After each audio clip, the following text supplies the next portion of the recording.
আহারে প্রবাস জীবন বিদেশে 50 লাখ টাকা দিয়ে বিল্ডিং করি বিদেশে থাই কেন চান এর হেতাকে বাথরুমের অবস্থা চান। আহারে ওয়াশ বেসিং নাই কোনো সুরুত, ওয়াশিং মেশিন এটা নষ্ট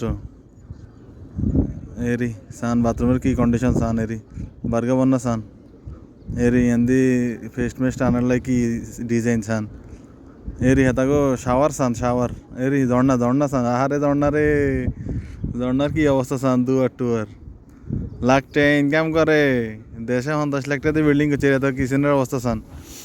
আহারে কিচেন দেশে পরিবার পরিজন থাকে কেমনে আর হেতারা থাকে কেমনে এরি চান এরি ওরি কল রে তেনা দিমা দিয়েছে চুলের অবস্থা চান এরি চান হেতাগো অবস্থা এরি ও মা গো অবস্থা দেখছি নি হেতাগো দেশের বাবা মা বাচ্চা করে 50 লাখ টাকা দিয়ে বিল্ডিং করি টাইলস করি থুই দিছে আর হেতে থাকে কেন। এটাই হইলো প্রবাসী জীবন বুঝছেন, এটাই হইলো প্রবাসীদের দুঃখ।